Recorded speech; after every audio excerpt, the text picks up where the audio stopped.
నమస్కారం ASN news కి స్వాగతం। మే 13వ తేదీన జరగనున్న అసెంబ్లీ ఎన్నికలకు సంబంధించి శుక్రవారం అద్దంకి శాసనసభ్యులు గొట్టిపాటి రవికుమార్ నామినేషన్ అద్దంకి తహసీల్దార్ కార్యాలయంలో వేశారు। ముందుగా సింగరకొండ శ్రీ ప్రసన్నాంజనేయ స్వామి వారిని రవికుమార్ కుటుంబ సమేతంగా దర్శించుకుని ప్రత్యేక పూజలు చేయించుకుని స్వామివారి సన్నిధిలో నామినేషన్ పత్రాలపై సంతకాలు చేశారు। తదుపరి సింగరకొండ నుంచి తెలుగుదేశం పార్టీ కార్యకర్తలతో కలిసి ర్యాలీగా బయలుదేరి అద్దంకి ఎంఆర్ఓ కార్యాలయానికి చేరుకుని గొట్టిపాటి రవికుమార్ వారి సతీమణి ఝాన్సీ కలిసి 2 సెట్లుగా నామినేషన్ దాఖలు చేశారు। రవికుమార్ నామినేషన్ కార్యక్రమానికి అద్దంకి నియోజకవర్గం నుంచి తెలుగుదేశం పార్టీ నేతలు భారీ స్థాయిలో తరలివచ్చారు। ఎంఆర్ఓ కార్యాలయం వద్ద ఎలాంటి సంఘటనలు జరగకుండా చీరాల డీఎస్పీ ప్రసాద్ ఆధ్వర్యంలో ప్రత్యేక బలగాలతో భారీ భద్రతను నియమించారు। రవికుమార్ నామినేషన్ కార్యక్రమానికి తెలుగుదేశం పార్టీ నాయకులు కార్యకర్తలు భారీ స్థాయిలో తరలి రావడంతో రవికుమార్ గెలుపుకు తిరుగులేదని భావిస్తున్నారు। ఉమ్మడి అభ్యర్థిగా ఎన్డీఏ కూటమి అభ్యర్థిగా నేను ఇవాళ నామినేషన్ వేయడం జరిగిందనమాట।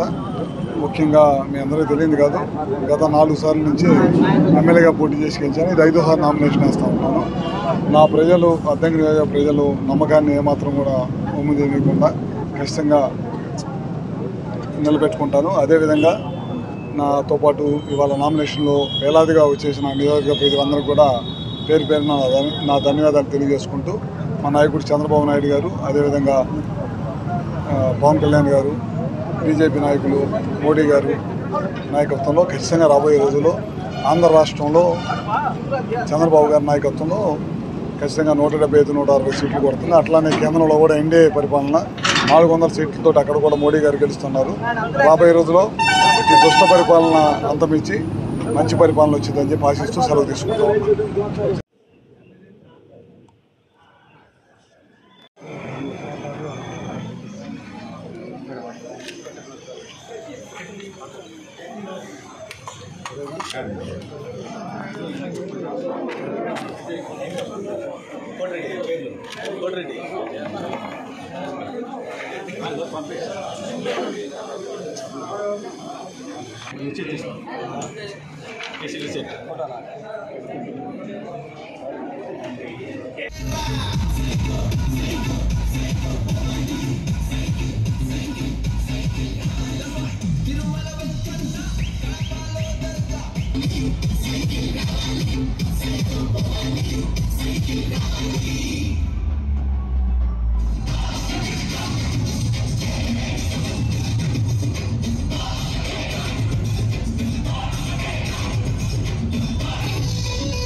వైశాఖే మాసి కృష్ణాయాం దశమ్యాం మందవాసరే సువర్చడాకల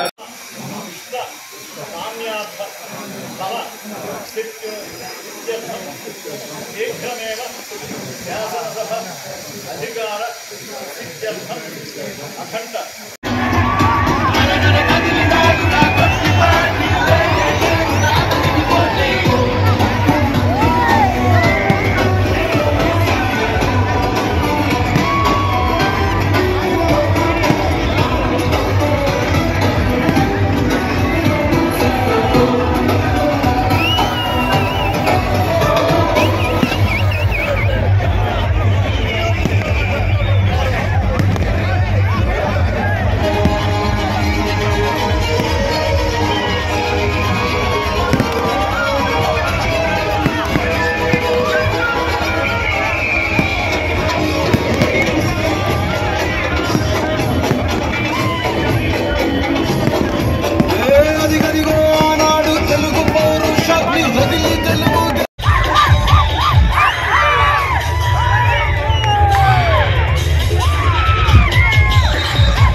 జయమన్నది ఎరుగని వాడు ఎగరేసేవాడు ప్రజావేత్తగా ఎదిగిన వాడు తెలుగు దేశమై నిలిచిన వాడు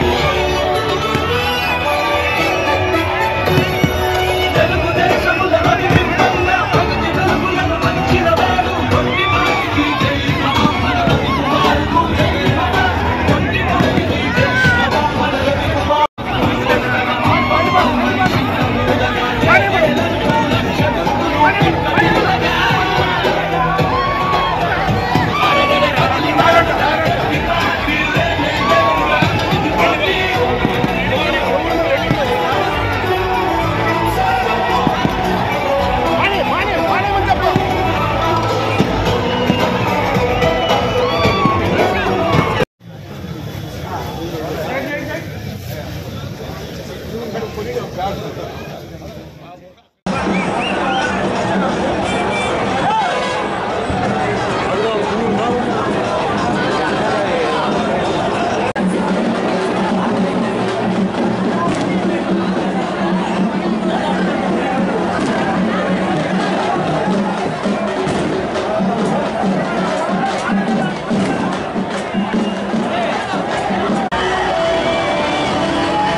ముఖ్యమంత్రి జగన్మోహన్ రెడ్డికి వస్తున్న ప్రజాదరణ చూసి ఓర్వలేక ప్రతిపక్ష పార్టీ నేతలు వణికిపోతున్నారని మే 13వ తేదీన జరిగే ఎన్నికల్లో వైసీపీ మరోసారి అధికారంలోకి రాబోతుందని వైఎస్ఆర్సీపీ పార్టీ అద్దెంకి నియోజకవర్గం ఇన్ఛార్జ్ పాడెం హనుమిరెడ్డి అన్నారు.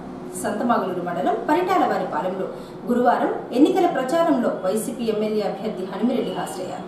ఇంటింటికి తిరిగి మే 13వ తేదీన జరిగే అసెంబ్లీ ఎన్నికల్లో ప్రతి ఒక్కరూ వైసీపీకి ఓటు వేసి తనను భారీ మెజారిటీతో గెలిపించాలని కోరారు.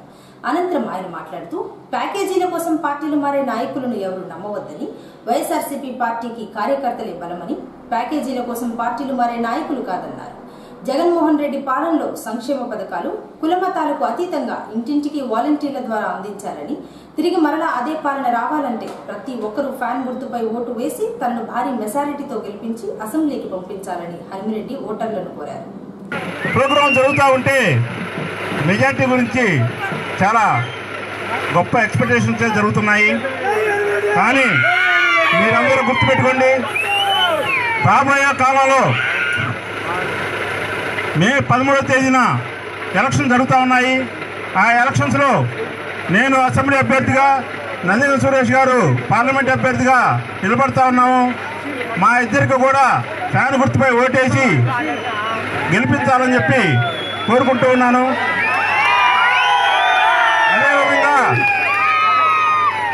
అదేవిధంగా మీరు ఒక్కసారి ఆలోచించండి. నేను గత 4 నెలల నుంచి మన అద్దంకి నియోజకవర్గం మొత్తం కూడా తిరుగుతూ ఉన్నాను. ఇక్కడ అభివృద్ధి కాదు కదా, ఎన్ని రకాలుగా చూసినా డయాలసిస్ పేషెంట్లు, వాటర్ సమస్య, చాలా సమస్యలు ఇక్కడ అన్నీ పెండింగ్ ఉన్నాయి. కానీ రాబోయే కాలంలో నెక్స్ట్ ఎలక్షన్ కల్లా నేను ప్రచారం చేయకుండా గెలిపించే విధంగా నేను ఇక్కడ నిలబడతానని చెప్పి తెలియజేసుకుంటూ, అదేవిధంగా ప్రతి ఊరికి కూడా కష్టపడి పనిచేస్తే ప్రతి ఊరిని కూడా డెవలప్ చేయొచ్చని చెప్పి మీ అందరికి కూడా తెలుసు. కానీ నేను కష్టపడి పనిచేసి సేవ చేసుకోవడానికి వచ్చాను తప్ప ఇక్కడ వేరే ఉద్దేశం రాలేదని చెప్పి మీ అందరికి తెలియజేస్తా ఉన్నాను. మీరు ఒక్కసారి నన్ను నమ్మి నమ్మండి.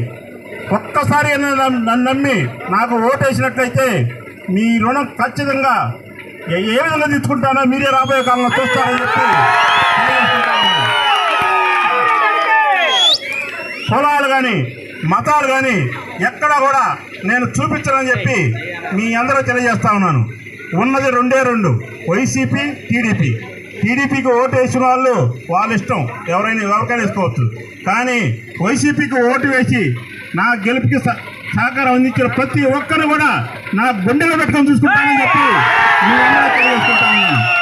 మా కార్యకర్త ఏ విధంగా ఎలాంటి బాధల్లో ఎన్ని సమస్యలు ఉన్నా పనిరెడ్డి ఉన్నాడు అని చెప్పి మీరు గుర్తుపెట్టుకోండి. ఎక్కడ కూడా ఆధారపడాల్సిన పనే లేదు. నేనున్నంతకాలం మీరందరూ సంతోషంగా ఉండండి. కానీ ఒక్కసారి ఆలోచించండి, సంక్షేమ పథకాలు జగన్మోహన్ రెడ్డి గారు 5 సంవత్సరాల నుంచి మీ ఊరికి ఎన్ని కోట్లు ఇచ్చారో ఒక్కసారి ఆలోచించండి. చంద్రబాబు నాయుడు గారు 2014 నుంచి 19 వరకు మీ ఊరికి ఏం చేశారో ఒకసారి ఆలోచించండి. 19 నుంచి 24 వరకు జగన్మోహన్ రెడ్డి గారు మీ ఊరికి ఎన్ని సంక్షేమ పథకాలు అందించారో ఒక్కసారి ఆలోచించండి. మీరందరూ కూడా ఆలోచించినట్టయితే నైట్ ఇళ్ళకెళ్ళని ఆలోచించినట్టయితే ఖచ్చితంగా జగన్మోహన్ రెడ్డి గారిని ప్రతి ఒక్కరు కూడా గుర్తుపెట్టుకుంటూ ఉంటారు. ఎందుకంటే నేను చాలా ఊర్లు వెళ్తే కొంతమందిని కులాలు లేవు, మతాలు లేవు, ఎవరినైనా అడుగుతున్నాను నేను, ఏందయ్యా ఎట్లా ఉంది మా జగనన్న పాలన అంటే, అయ్యా 5 సంవత్సరాల నుంచి అన్నం పెడుతున్నాయా మాకు అని అంటున్న పరిస్థితి నేను చూస్తూ ఉన్నాను. కాబట్టి భారీ ఇళ్లలో చెప్పకపోయినా నాయకులు పార్టీ మారుతూ ఉంటారు ప్యాకేజీల కోసం, వాటి కోసం, వీటి కోసం. కానీ కార్యకర్త అనేవాడు ప్రతి కార్యకర్త కూడా జగనన్న ఉంటున్నానని చెప్పి మీ అందరూ తెలియజేస్తా ఉన్నాను.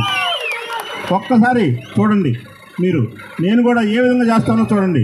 నేనుగైనా ఏమాత్రం ఏ ప్రలోభాలకు కానీ ఏ కులాలకు కానీ కాపు కాసినట్లుగా మీకు అనిపించిందంటే మీరు చెప్పిన రోజు నేను దిగిపోతానని చెప్పి తెలియజేసుకుంటా ఉన్నాను.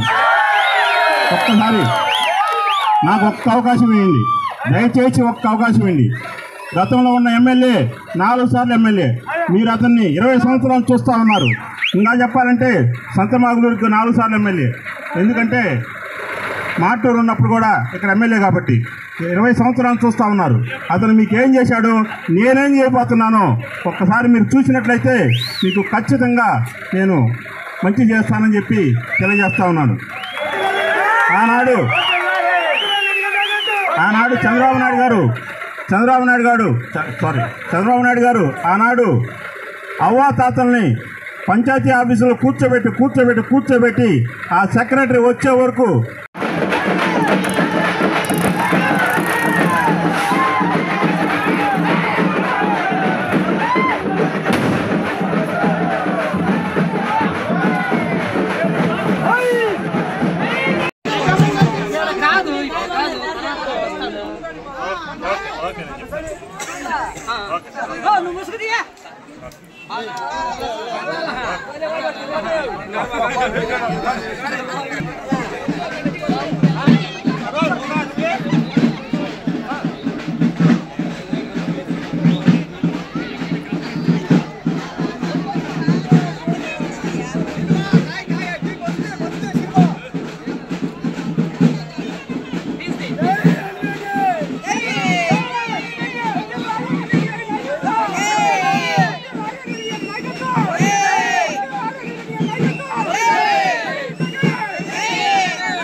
పదో తరగతి విద్యార్థులను దృష్టిలో పెట్టుకుని దాతలు ముందుకు వచ్చి సహాయ సహకారాలు అందించినందుకు పాఠశాల విద్యార్థుల తరపున ధన్యవాదాలు అని హైస్కూల్ హెచ్ఎం కేవి శ్రీనివాసరావు అన్నారు.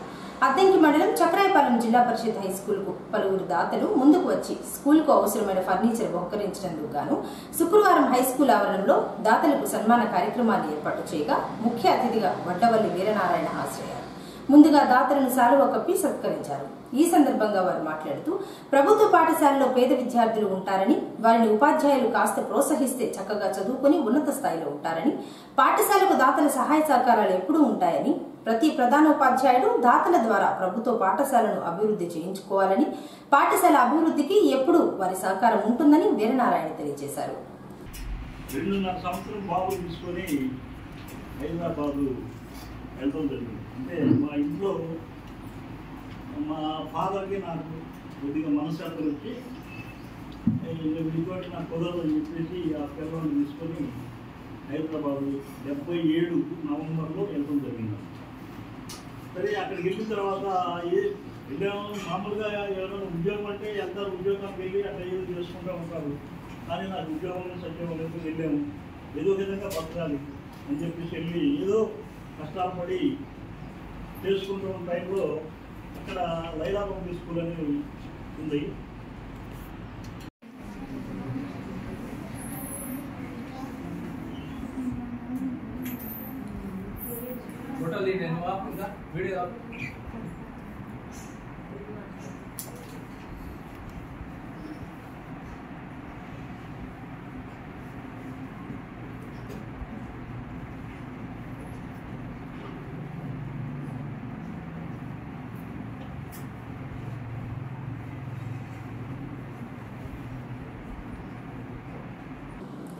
ముఖ్యమంత్రి వైఎస్ జగన్మోహన్ రెడ్డి కోసం వాలంటీర్లందరూ స్వచ్ఛందంగా ముందుకు వచ్చి రాజీనామా చేయడం సంతోషంగా ఉందని వైసీపీ ఇన్ఛార్జ్ హన్మిరెడ్డి అన్నారు. కోరిసపాడు మండలం పమిడిపాడు గ్రామానికి చెందిన 30 మంది వాలంటీర్లు, పంగులూరు మండలం ముప్పవరం గ్రామానికి చెందిన 14 మంది వాలంటీర్లు రాజీనామా చేసి అద్దెంకి వైసీపీ పార్టీ కార్యాలయంలో శుక్రవారం ఇన్ఛార్జ్ హన్మిరెడ్డిని కలిసి మద్దతు ప్రకటించారు.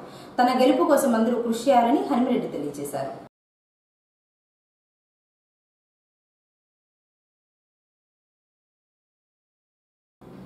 అద్దంకిలో ఎక్కడైనా ప్రమాదవశాత్తు అగ్ని ప్రమాదాలు జరిగితే వెంటనే అగ్నిమాపక శాఖ వారికి సమాచారం ఇవ్వాలని అగ్నిమాపక శాఖ అధికారి ఆంజనేయులు అన్నారు.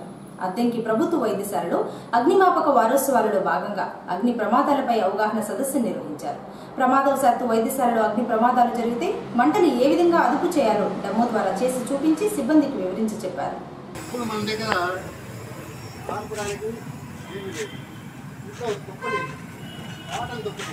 కలిపి దాన్ని ఆక్సిజన్ అందకుండా చేస్తారు.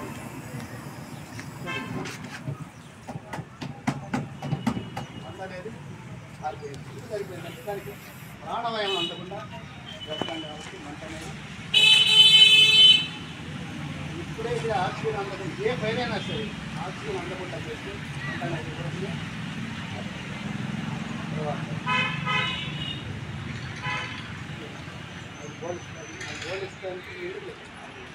లేదు ఇక్కడే ఫైర్ అవుతూ ఉంది. అటువంటి బకెట్ కరెక్ట్గా సరిపడే బకెట్ దాని మీద పోల్చినా కూడా అంతనేది అతనే ఆయిల్ ఫైర్స్ ఉన్నాయి. పూసేయండి, పోయింది ఏం కాదు. ఆయిల్ ఫైర్ నీళ్ళు బాగా నీళ్ళు